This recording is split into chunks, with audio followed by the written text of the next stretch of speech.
Por exemplo, vou falar uma coisa que para alguns será meio polêmica, mas eu acredito isso. Hoje, a santificação do verdadeiro dia de guarda não é um sinal claro de que lado você está. Porque há muitos santificando o verdadeiro dia que não estão do lado da verdade. E há muitos santificando o dia errado que são sinceros a Deus. Mas quando esse momento chegar, haverá uma situação tão grave no mundo que envolverá até um decreto de morte, que aí sim, a guarda do dia poderá selecionar quem está e quem não está junto à verdade. Excelente. Pastor Ramos, o senhor não está mais aguentando, né? Vai. Já pensei umas 3.000 perguntas aqui, mas... Mas, professor Rodrigo, olha só, aproveitando esse momento que você tocou nesse ponto, né? Tem algumas pessoas que, quando falam da proximidade da volta de Jesus, elas têm muito medo, né? Elas ouvem falar de tempo de angústia, elas ouvem falar de perseguição, e acabam que alguns até evitam, digamos assim, tocar nesse ponto, porque algumas pessoas têm mesmo uma abordagem negativa em relação aos eventos finais. O que a gente pode esperar quando a gente olha para os eventos finais? Qual que é a mensagem que a gente deve tirar deles, né? A mensagem principal. Pastor Ramos, eu posso fazer a sua pergunta é tão boa, eu posso deixar ela para ser a última, se o senhor permitir? Tá, tranquilo. Porque eu gostei muito dela, mas olha, eu tô aqui, eu não sei mais o que fazer. Porque eu tô assim não para de vir pergunta, e o público está aumentando, e as perguntas também, só que devia aumentar o tempo também. Sabe que aumenta público, aumenta a pergunta, deveria aumentar o tempo, mas o tempo está diminuindo, a gente só tem mais 10 minutos. Já não haverá mais tempo. E pronto, já não haverá mais tempo. Apocalipse 10:6, está sendo cumprido aqui também. Olha só, alguém perguntou o seguinte... Vou fazer mais 2 perguntas e depois a pergunta do pastor Ramos, tá, professor Rodrigo? Olha só. Você acredita, professor Rodrigo, que essa situação da pandemia tem alguma coisa a ver com esses últimos acontecimentos antes da volta de Jesus? Eu vou responder essa pergunta assim. Por favor, dê-me a liberdade de responder agora em nome do Rodrigo. Não estou falando em nome da igreja, nem do NASP. É o meu nome, passivo de erro. Passivo de erro. Tudo que eu tenho observado do ponto de vista sociológico, filosófico, antropológico e até teológico, eu diria para vocês, está tudo pronto para que os eventos finais mesmo, aqueles finais, eu não estou falando o tempo do final, eu estou falando assim, os últimos capítulos mesmo da história, as últimas linhas, está tudo pronto para que tudo aconteça em 2 anos. Há condições. Hoje, há condições técnicas, políticas, antropológicas, de todos aqueles eventos finais que nós falamos tanto, de perseguição mundial, de crise, tudo acontecer em 2 anos. Tá bom? Não estou aqui marcando data para a volta de Jesus, eu estou fazendo uma análise fria, analisando as condições, as perspectivas, como é que os governos conseguem controlar o mundo inteiro, e vou dar um exemplo com a pandemia, só para vocês verem o que é que eu quero dizer. Na verdade, eu vou até falar com vocês, há outras pandemias marcadas na história, como, por exemplo, a peste negra é considerada uma pandemia, né, em alguns artigos aí.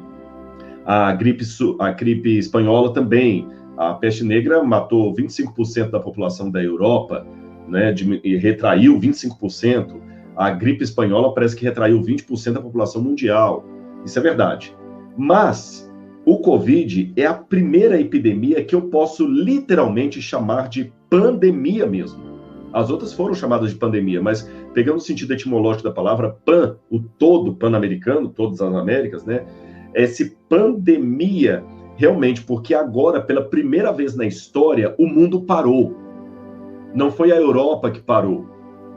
Não foi o Brasil que parou. Isso foi pior que o Ebola. O Ebola atacou alguns países da África. A vaca louca, aquela febre da vaca louca, atacou alguns lugares. O Covid não. O Covid atacou o mundo inteiro. O Vietnã parou. O Irã parou. O Iraque parou. Os Estados Unidos parou. A Inglaterra parou. A Bélgica parou. A Venezuela parou. O Brasil parou.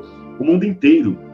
Nós estamos vendo, cada vez que passa realmente, o mundo rumando para situações de fato globais. e não simbolicamente globais. Explico. A gente chama de global o que não é literalmente global. Você fala, por exemplo, a Primeira e Segunda Guerra Mundial. Mas não houve até hoje uma guerra mundial. Por exemplo, a Segunda Guerra Mundial.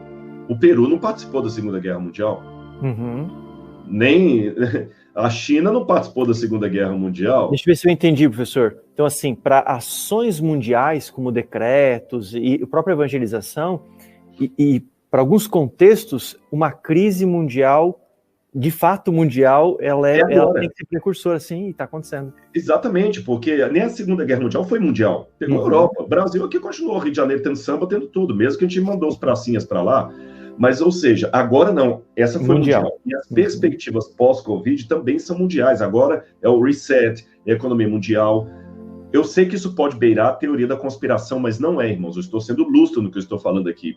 Eu tenho o Zygmunt Bauman, que era um camarada humanista, falando que o mundo precisa de um governo único e a esperança dele é o Papa Francisco e outras coisas mais que podemos ver aí, né? Então, realmente, nós temos coisas que nos pontuam. Agora, eu quero colocar uma observação muito importante nisso que eu acabei de falar. Embora eu tenha essa plena consciência social de que tudo está chegando assim, nós podemos ficar mais 200 anos nesse mundo sem Jesus voltar. Alguém pode falar, peraí, Rodrigo, você entrou numa contradição. Se você está admitindo que tudo está formado para que em 1 ou 2 anos aconteça, por que você também trabalha com a hipótese de Jesus demorar 200 anos para voltar? Por 2 razões. A primeira delas, lembra o exemplo que eu dei no início da live de não confundir os sinais da estrada com o destino? Se eu ficar preso demais a essas coisas e começar a ler mais tendências mundiais e teoria da conspiração do que estudar a palavra de Deus, eu vou ficar olhando mais para os sinais do que o meu objetivo, que é a volta de Jesus. E segundo, a Bíblia me mostra que mesmo o mundo estando maduro para o cumprimento de uma profecia, se o povo de Deus não corresponder ao chamado, Deus atrasa. Uau, pastor. Professor, isso é muito sério. Deixa eu ver se eu entendi. O senhor está querendo dizer que a atitude do povo de Deus pode fazer com que a promessa que estaria pronta para ser concluída pode ser atrasada, pode ser retardada? Pode não. Aconteceu no passado muitas vezes. Eu posso dar uns 2 exemplos bíblicos ou 3. Deus levantou Moisés. Eles passaram o sangue do cordeiro. Chegou o tempo de sair do Egito. O povo estava profeticamente chegou o tempo de acabar a escravidão, porque Deus tinha falado lá atrás para Abraão: eu não vou te dar a terra agora, porque ainda não se cumpriu o tempo dos amorreus. E quando você conta de Abraão até o Êxodo, o tempo dos amorreus acabou ali na época do Êxodo. Então estava tudo pronto. Profeticamente, o povo já podia chegar em Canaã. Mas como o povo saiu do Egito, mas o Egito não saiu deles, Deus atrasou a entrada em 40 anos. Uau!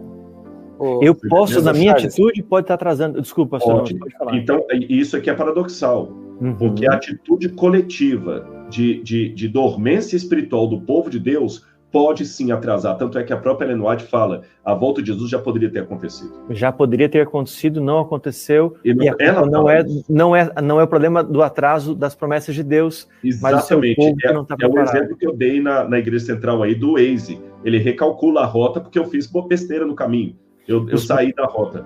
Os mesmos pecados que retardaram a entrada do antigo Israel na Terra Prometida têm retardado a nossa entrada na Terra da Promessa. Na Terra Santa, exatamente. Então, hoje, eu, Rodrigo, não estou falando em nome da instituição, estou falando da minha cabeça.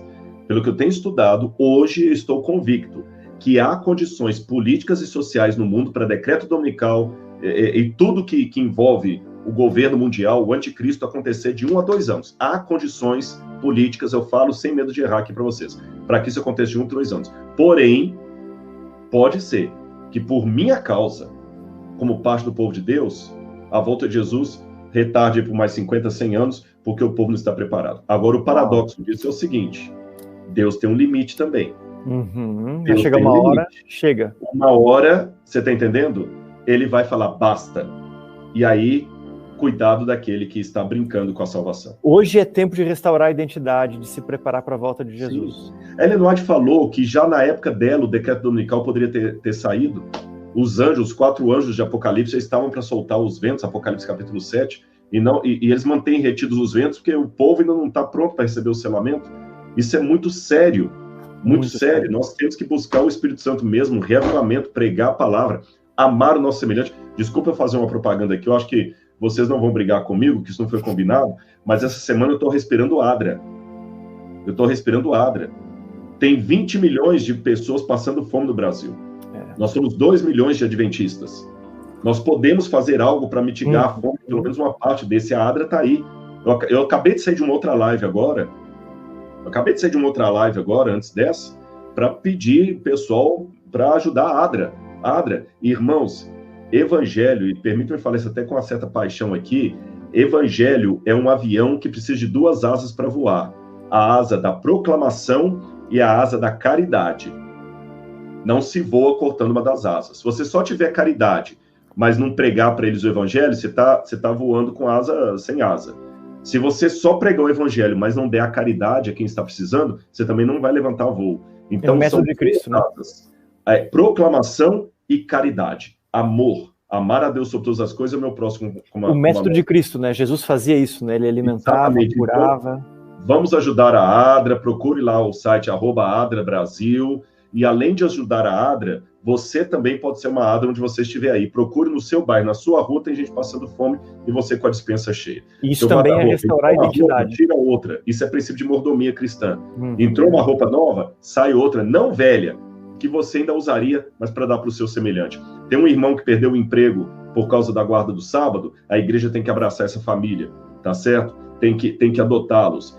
Quando Ellen White fala no livro Beneficência Social, quando o povo de Deus demonstrar esse amor e espelhar a atitude de Cristo com os pobres e tudo, Deus os virá para reclamá-los como seus. O caráter de Cristo refletido no seu povo o grande momento para ele poder resgatá-los. Pastor Ramos, o senhor começou a falar alguma coisa e eu perdi a sua fala. Não, eu só queria destacar que é muito, muito interessante isso tudo que o professor Rodrigo está falando.